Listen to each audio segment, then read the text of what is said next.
Yo, what is going on, guys? It's your boy Chef T-Ball. You're back in the kitchen, and today we're going back to a street kitchen meal kit. You may have seen the bulgogi beef one that I did a few weeks back. If you haven't, there'll be a card above and there'll be a link in the description down below.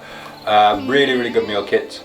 They are always done in 3 simple steps, so it's really easy to do, and you don't need to add too many ingredients to the kit to complete the meal, so it's really cost effective, and you get to taste some really tasty food that you wouldn't normally get to try. So let's get into this. Today it's going to be coconut chicken CHETTINAD, an Indian themed one. I've also got Jamaican jerk chicken, and I've got a Malaysian peanut style satay. So if you want, let me know in the comments down below which one of these two you prefer to see next, and that's the one I'll do next. And then before we get into prepping everything, I forgot in the last 2 videos, guys. Step 1, I forgot. I'm always telling you, never forget step 1, and I forgot. It's terrible, it's terrible. Okay, this time we're not forgetting. Step 1. A nice little beer or a glass of wine while you're cooking. It's perfect. Okay, now let's get to that cooking. So if we take a look at the back of the packaging, in the pack is the coconut chicken CHETTINAD sauce, garlic and ginger paste, and a CHETTINAD spice pack. And all you need to add: 600 grams of diced chicken, 2 cups of basmati rice, 2 tablespoons of vegetable oil, and optional, some coconut milk, which I have gone for to make it a little bit more creamy. So let's break this thing open and see what the stuff looks like. Okay, so this is the contents of the pack. We have our coconut curry sauce, we have our ginger and garlic paste, which you coat your chicken in, and then we have this wonderful looking spice pack with a dried chili and some other good stuff in there. That's going to really bring out all the flavours of the dish. So first things first, will be chop up my chicken and cover it in the garlic paste.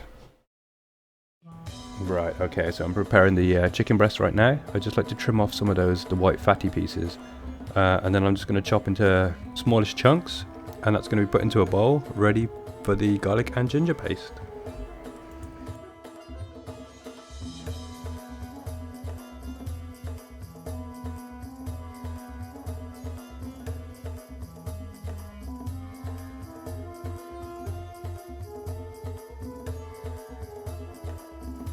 Okay, so it's time to add the ginger and garlic paste to the chicken. I massage it in with my hands.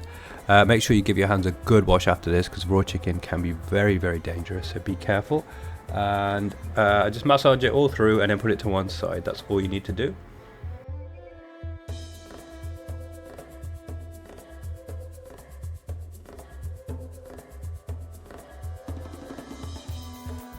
And for this next part, you want to get your tablespoons of oil, maybe 2, heat that up in a pan, and then you want to flash fry for just a minute or so that beautiful spice pack that I showed you earlier. Just a minute, not too much longer, because otherwise it will burn. You just want to give it a nice quick flash fry. Now you've flash fried your nice spice blend, it's time to add your chicken with your garlic and ginger. Just give it 2 minutes each side. Obviously it's not going to be cooked in 2 minutes, but you're just sealing it, because we're going to simmer it for a long period of time later on once we've added the sauce.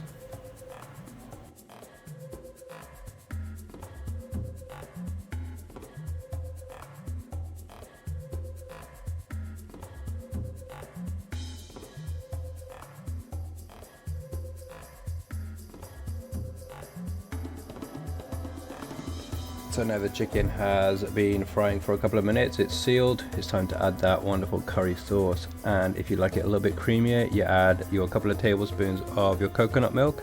You will leave that to simmer for 20 minutes, keep it covered over.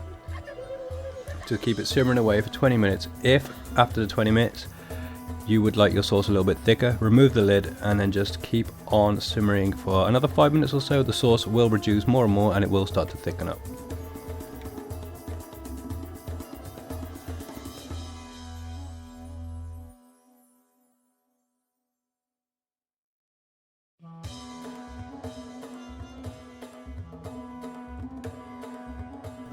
Okay, so I left my curry sauce simmering for about 25 minutes. It's got a nice thick texture to it now. As you can see, I'm using a mug for a mold to get that nice shape on the rice. And then I'm just going to place the curry all the way around the rice. I think it turned out really nice, it looks very good.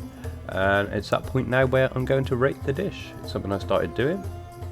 I mean, Street Kitchens as a company, as a meal kit, would normally score very high. I think they're great kits. This was a great kit, but my personal preference, the sauce was a little too strong. It was a bit overpowering. I could not eat as much as I wanted to. The taste was great, but it was very, very strong. So for that reason, I think I'm gonna give it a 6. It might seem harsh, but I think a 6. I couldn't finish it all. Some people may like that strong flavor, and I could literally taste it in my mouth for hours later. It's just too overpowering. Tasty, but too overpowering. So it's having a 6. Guys, thanks for watching. I hope you enjoyed it. Let me know in the comments which Street Kitchen meal kit you'd like to see next. And if you have not liked the video already, smash that thumbs up button. And if you haven't subscribed, why not go ahead and do that. And your post notification bell, if you haven't turned that on already, why not do that too. Again, thanks for watching. Appreciate the support as always. Peace out. Bye bye.